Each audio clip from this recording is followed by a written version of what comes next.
Bienvenue pour cette deuxième vidéo sur le Web3, la crypto, les meme coins.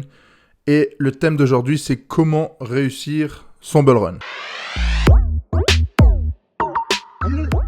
Je vais te donner 10 points pour commencer dans la première partie de cette vidéo, de ce que tu dois savoir avant d'investir dans la crypto ou dans les NFT. Le premier point que tu dois absolument connaître, c'est comprendre la blockchain. Tu dois savoir ce que c'est une blockchain, savoir différencier les types de blockchain, comment elles fonctionnent, si certaines elles ont plus de frais, moins de frais, etc. Ça, c'est le premier point.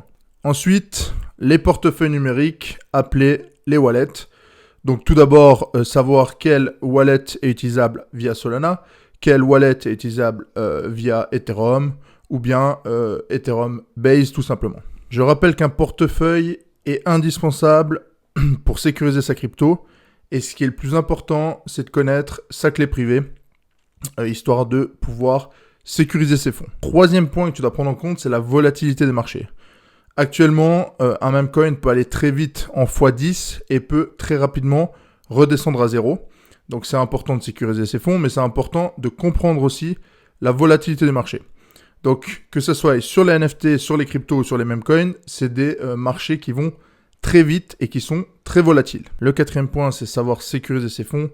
Donc c'est très important, il y a plusieurs manières de sécuriser ses fonds. Premièrement, être attentif sur toutes les transactions, savoir ce qu'on fait. Donc déjà, savoir quand on signe sur MetaMask, savoir quand on swap, qu'on a bien acheté le token et que ce n'est pas un token qu'on a reçu qui est une arnaque. Ou bien vraiment sécuriser ses fonds avec un cold wallet. Je vous invite à aller regarder ma vidéo YouTube, c'était l'épisode 1, donc la première vidéo, qui parlait de comment sécuriser ses fonds. Cinquième point, les différentes crypto-monnaies. Donc on a tout d'abord les grosses cryptos comme Bitcoin et Ethereum. Ensuite on a les altcoins, puis les low cap, les meme coins.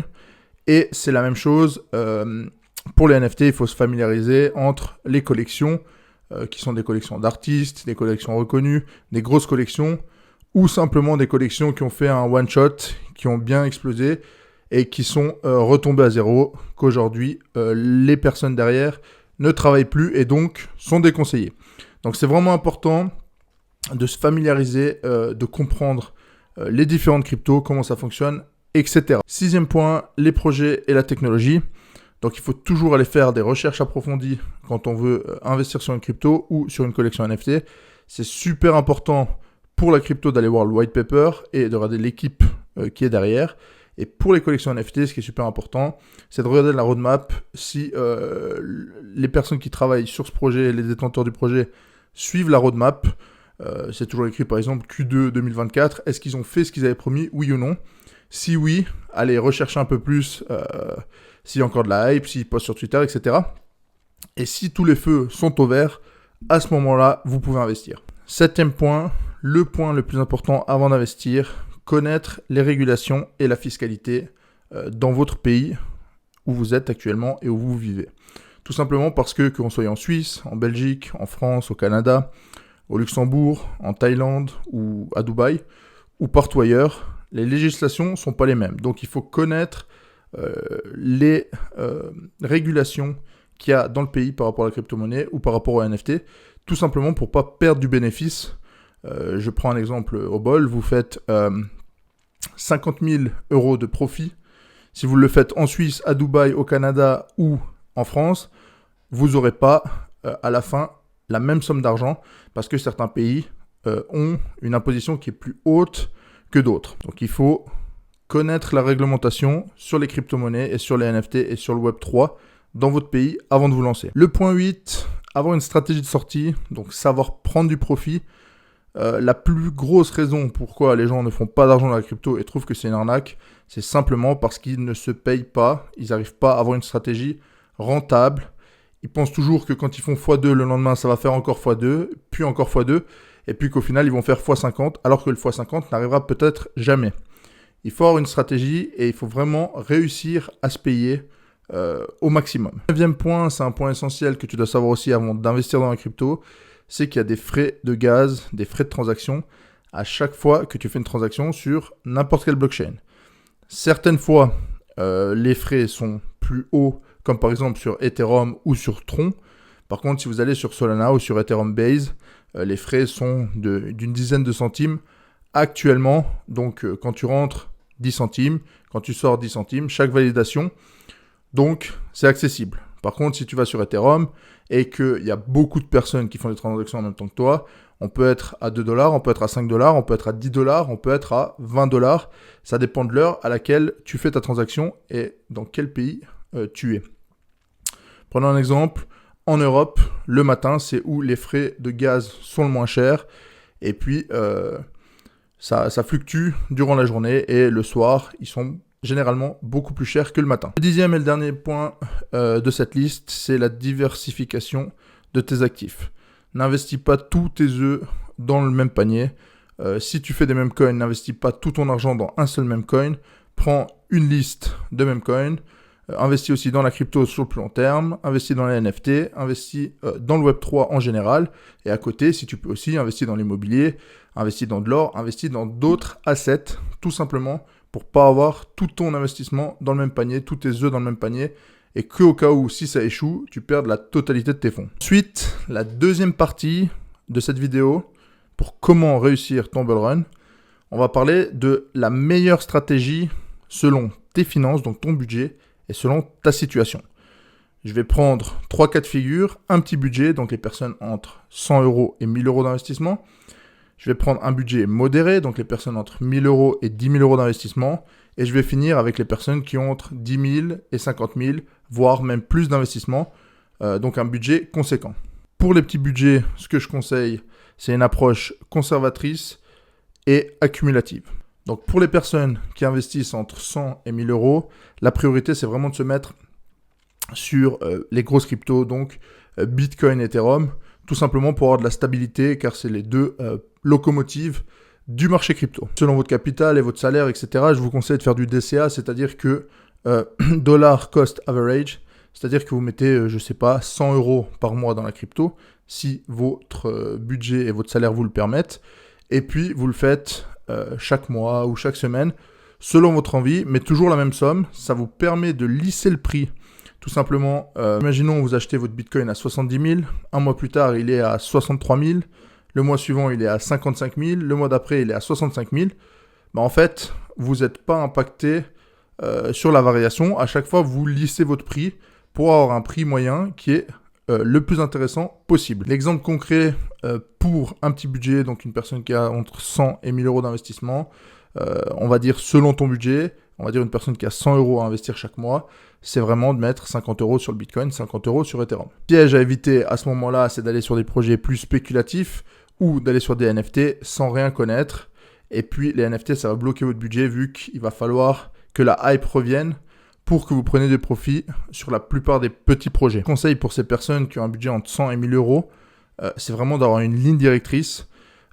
Si vous ne voulez pas faire vos recherches vous-même, j'ai créé un portefeuille long terme qui sera pour le bull run 2024-2025. Donc, il faudra investir assez rapidement vu que août-septembre 2025, pour moi, c'est la fin du bull run et on va repartir en bear market. Pour ces personnes-là, si vous regardez cette vidéo sur YouTube, je vous conseille d'aller regarder dans les liens en dessous et vous aurez mon portefeuille long terme. Tout simplement, vous aurez les 4 tendances, c'est-à-dire RWA, crypto, gaming, intelligence artificielle, sciences décentralisées. Donc plusieurs cryptos dans ces 4 secteurs-là, dans ces 4 tendances-là. Vous aurez 2 mêmes coins en bonus. Et en plus de ça, vous aurez 3 cryptos du top 100. Ce qui est intéressant, c'est que j'ai mis des prix jusqu'auxquels tu peux rentrer. Et ensuite, il y a une stratégie de sortie afin que tu saches quand tu dois vendre pour ne pas rester trop longtemps là-dedans, dans ces cryptos, et puis que tu ailles sur le bear market et que tu perdes la totalité des bénéfices que tu avais fait pendant le bull run. Maintenant, passons à la deuxième catégorie, les personnes qui ont entre 1000 et 10 000 € de budget. Donc là, on va partir sur une stratégie de diversification intelligente. Priorité pour ce portefeuille-là, c'est vraiment de garder le contrôle sur la volatilité tout en augmentant, en élargissant son portefeuille. Les personnes qui ont ce budget-là, je vous conseille vraiment de la diversification sur les altcoins, c'est-à-dire que on va partir 60% sur le Bitcoin et Ethereum. Ensuite, on va mettre 20 à 30% dans les altcoins, donc Solana, Polkadot, ceux qui vous plaisent.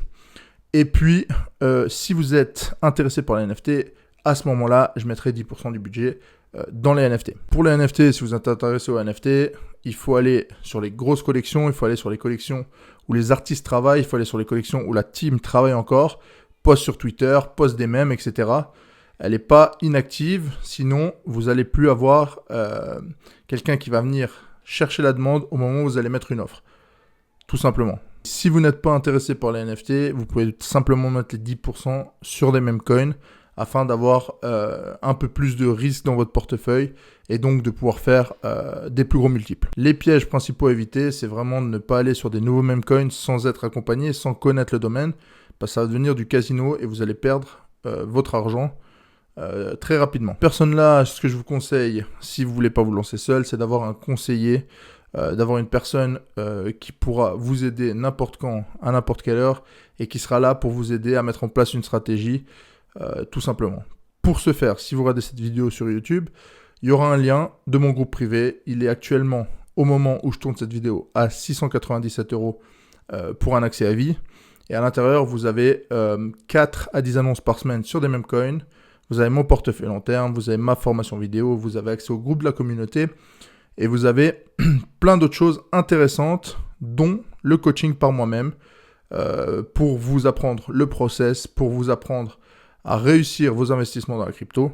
Donc le lien se trouve, si vous regardez cette vidéo sur YouTube, en dessous de la vidéo. Maintenant, pour les budgets conséquents, donc les gens qui ont plus que 10 000 € et qui ont jusqu'à 50 000, voire même plus, ce que je conseillerais, c'est vraiment la priorité, c'est de s'élargir encore plus, aller chercher simplement, par exemple, du stacking pour avoir des pourcents récurrents chaque année. Et contrairement au portefeuille modéré, j'irai chercher des grosses collections NFT, c'est-à-dire du Mutant AP, du Bored Ape, Doodle, etc. Des grosses collections qui vont te permettre de rentrer dans une communauté et qui vont te permettre de faire sûrement des profits pendant ce bull run. En concret, pour ces personnes qui ont 10 000 et 50 000 €, ou même plus, ça serait 40% dans le Bitcoin et dans l'Ethereum pour la stabilité, 20% dans les altcoins comme Solana ou Polkadot, 15% dans du stacking, 5 à 15% soit dans les NFT ou soit dans les mêmes coins, et 5 à 10%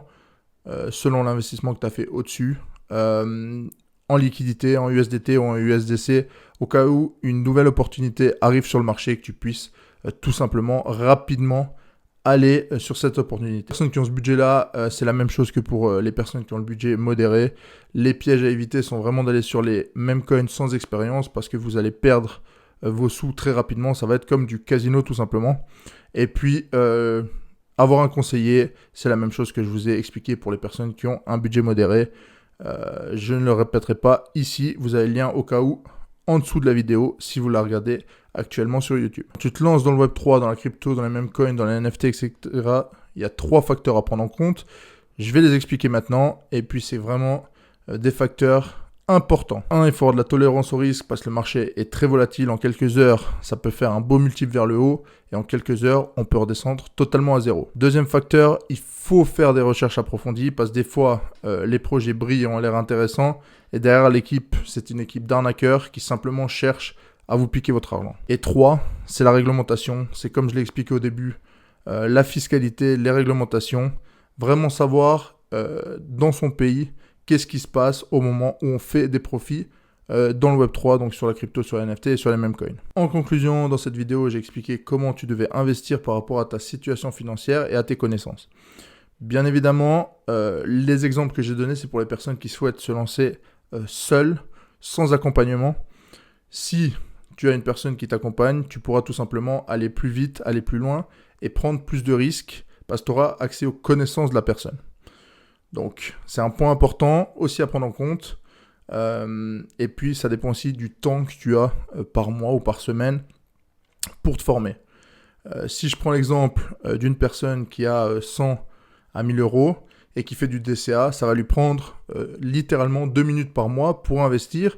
Et au moment où on va parler d'être un Bitcoin à 100 000, 110 000, 120 000, elle va peut-être commencer à vendre ses positions parce qu'elle aura fait une plus-value. La même chose pour Ethereum, quand on va parler de 5 000, 6 000, 7 000, elle va simplement vendre sa position, elle aura fait sa plus-value.